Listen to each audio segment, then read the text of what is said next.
नमस्कार। आकाशवाणी जयपुर अजमेर से प्रस्तुत हैं प्रादेशिक समाचार।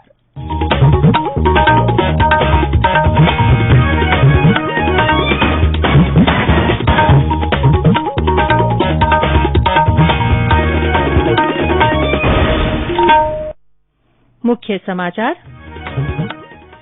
राज्य निर्वाचन आयोग ने नगर निकायों के 2 अध्यक्ष और 18 सदस्यों के खाली पदों पर उपचुनाव की घोषणा की। प्रदेश में कोरोना संक्रमण के नए मामलों में उल्लेखनीय कमी, 1.25 साल बाद आए महज 55 नए मामले। राज्य में 1/4 आबादी को लगी कोविड टीके की पहली डोज। सहरिया जनजाति क्षेत्र में भी टीकाकरण को लेकर उत्साह। और सीबीएसई ने सत्र 2021-2022 के लिए मूल्यांकन योजना घोषित की। परीक्षाएं 2 सत्रों में कराई जाएंगी। समाचारों के साथ मैं रितिका गुप्ता। 18 वर्ष से अधिक आयु वर्ग के लिए सरकारी केंद्रों पर निःशुल्क राष्ट्रव्यापी कोविड टीकाकरण अभियान जारी है। युवा श्रोताओं से हमारा आग्रह है कि स्वयं कोविड रोधी टीका लगवाएं और अन्य लोगों को भी इसके लिए प्रोत्साहित करें। कोविड स्वास्थ्य के लिए खतरा बना हुआ है, ऐसे में एहतियाती उपायों के पालन में कोताही न बरतें। जब तक जरूरी न हो घर से बाहर न निकलें और इन सरल उपायों का पालन करें। मास्क लगाएं, 2 गज की सुरक्षित दूरी बनाए रखें, बार-बार हाथ धोएं, चेहरा साफ रखें और टीका जरूर लगवाएं। कोविड से संबंधित जानकारी और मार्गदर्शन के लिए राष्ट्रीय हेल्पलाइन नंबर 1075 पर संपर्क करें। राज्य के हेल्पलाइन नंबर 104 या 108 पर भी फोन कर सकते हैं। वरिष्ठ नागरिकों के लिए हेल्पलाइन नंबर है 14567।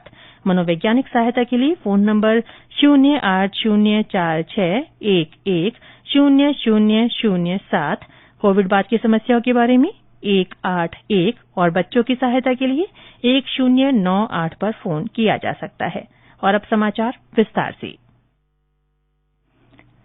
राज्य निर्वाचन आयोग ने नगर निकायों के 2 अध्यक्ष पद और 18 सदस्यों के खाली पदों पर उपचुनाव की घोषणा कर दी है। चूरू जिले की रतन नगर और हनुमानगढ़ जिले की भादरा नगर पालिका अध्यक्ष पद के लिए 5 अगस्त को मतदान होगा और उसी दिन मतगणना मतदान समाप्ति के तुरंत बाद होगी।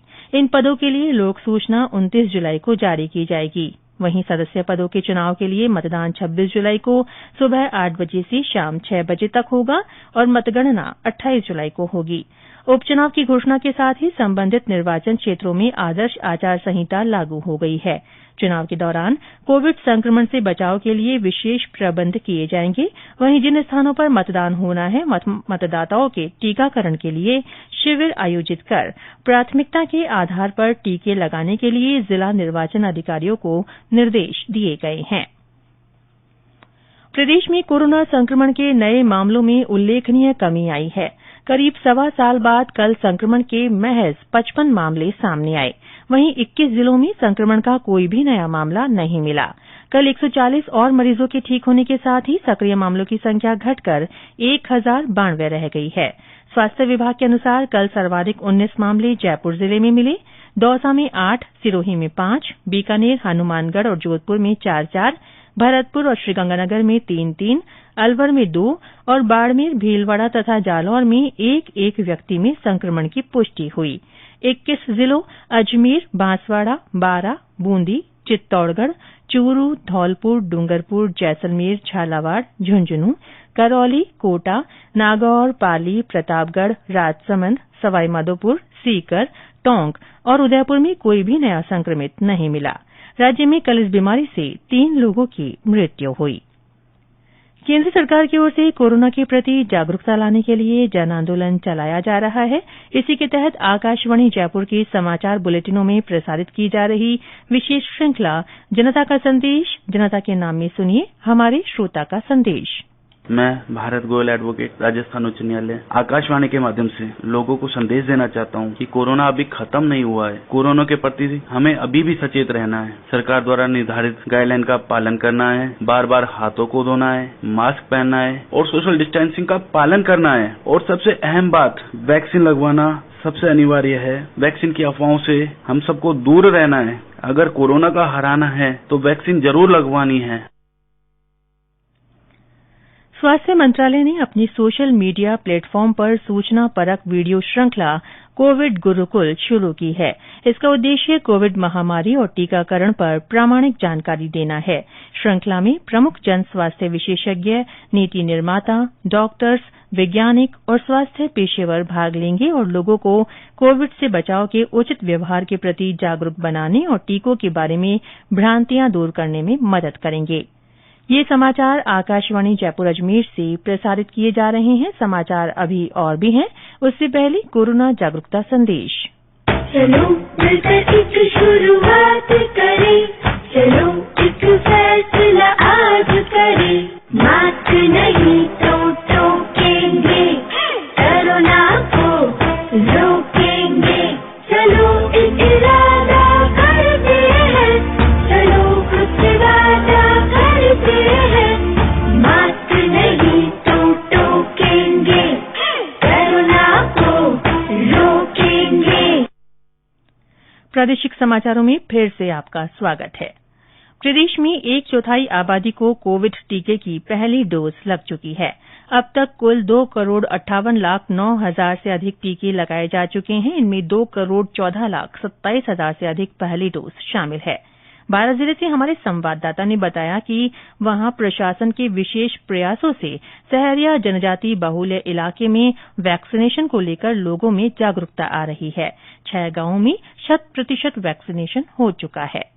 प्रशासन व चिकित्सा विभाग के विशेष प्रयास के चलते जिले के सहरिया बाहुल्य आदिवासी क्षेत्र किशनगंज व शाहबाद में वैक्सीनेशन को लेकर लोगों में जागरूकता आ रही है, जिसके परिणाम स्वरूप बीलखेड़ा, डांग, चोराखाड़ी, मुरला समेत आधा दर्जन गाँवों में 100% वैक्सीनेशन हो चुका है। शाहबाद ब्लॉक चिकित्सा अधिकारी डॉक्टर आरिफ खान ने बताया कि वैक्सीनेशन को लेकर हम काफी खुश हैं। शाहबाद ब्लॉक में अब तक 41,000 लोगों को वैक्सीन की प्रथम डोज लग चुकी है, जो कि कुल आबादी का 62% है। जहां वैक्सीनेशन के नाम पर लोग जंगल में जाकर छुप जाया करते थे, वहीं जागरूकता के चलते आज आगे रहकर वैक्सीन लगवा रहे हैं। लक्ष्मीचंद नागर, आकाशवाणी समाचार 12।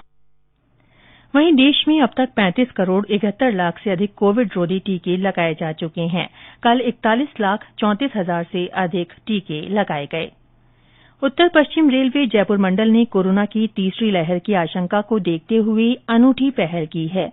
जयपुर मंडल के रेल कर्मचारियों के 18 वर्ष से कम आयु के बच्चों और उनकी माताओं के लिए विशेष स्वास्थ्य जांच अभियान चलाया जा रहा है। रेल प्रशासन की ओर से कर्मचारियों के निवास के नजदीक स्टेशनों पर ही उनके परिजनों के स्वास्थ्य संबंधी जांच की व्यवस्था की गई है, ताकि बच्चों और महिलाओं को अनावश्यक आवागमन से होने वाले खतरे से सुरक्षित रखा जा सके।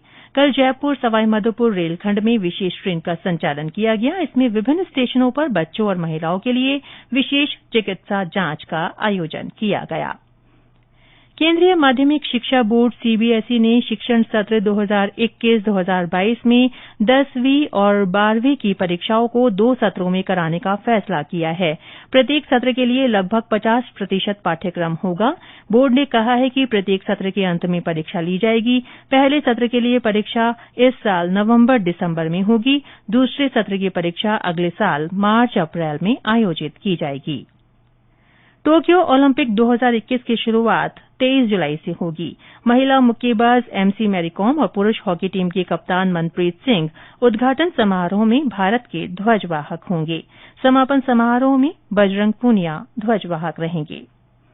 प्रदेश में कल भी कई स्थानों पर बारिश हुई। बांसवाड़ा और बूंदी जिले के लाखेरी तथा झुंझुनू जिले के कुछ स्थानों पर बारिश होने से किसानों के चेहरे खिल उठे। वहीं लोगों को तेज गर्मी से राहत मिली। मौसम विभाग के निदेशक डॉ राधेश्याम शर्मा ने बताया कि 10 जुलाई से पूर्वी राजस्थान में बारिश की संभावना है। प्रदेश में इस साल की पहली राष्ट्रीय लोक अदालत 10 जुलाई को होगी। राज्य विधिक सेवा प्राधिकरण की ओर से सभी निचली अदालतों में ऑफलाइन और ऑनलाइन माध्यम से इसका आयोजन किया जाएगा। और अंत में मुख्य समाचार एक बार फिर। राज्य निर्वाचन आयोग ने नगर निकायों के 2 अध्यक्ष और 18 सदस्यों के खाली पदों पर उपचुनाव की घोषणा कर दी है। प्रदेश में कोरोना संक्रमण के नए मामलों में उल्लेखनीय कमी आई है। 1.25 साल बाद महज 55 नए मामले मिले हैं। राज्य में 1/4 आबादी को कोविड टीके की पहली डोज लग चुकी है। सहरिया जनजाति क्षेत्र में भी टीकाकरण को लेकर उत्साह है। और सीबीएसई ने सत्र 2021-2022 के लिए मूल्यांकन योजना घोषित कर दी है। परीक्षाएं 2 सत्रों में कराई जाएंगी। इसी के साथ प्रादेशिक समाचार बुलेटिन समाप्त हुआ। हमारा अगला बुलेटिन हिन्दी में दोपहर 12:30 बजे प्रसारित होगा। नमस्कार।